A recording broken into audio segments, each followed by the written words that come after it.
मैं गवाही देता हूँ कि आप अहमद हैं, मैं गवाही देता हूँ कि आप मोहम्मद हैं, मैं गवाही देता हूँ कि आप अल्लाह के पैगंबर और रसूल हैं।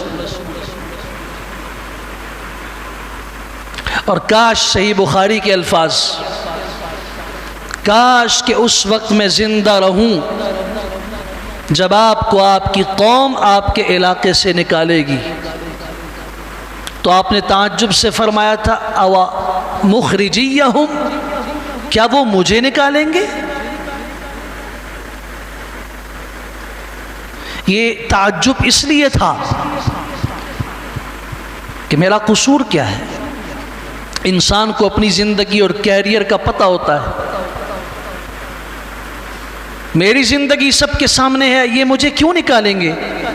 फरमाया, हाँ, ये मामला सिर्फ आपके साथ नहीं है, आपकी तरह हक जिसने बयान किया सबके साथ यही हुआ।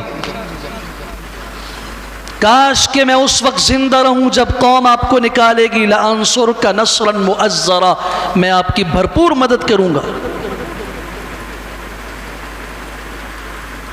मगर जिंदगी ने वफा न की।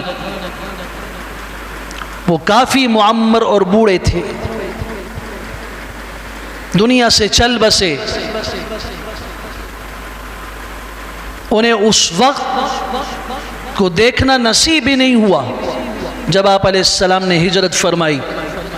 मुसन्नफ़ इब्न अबी शैबा में ये अल्फाज भी हैं। आप अलैहिस्सलाम ने फरमाया, रअयतुल क़िस्स फ़िल जन्नति अलैहि थियाबुन ख़ुज़्र, मैंने उस आलिम को देखा जन्नत में कि जन्नत में सब्ज़ रंग का लिबास पहने हुए फिर रहा है।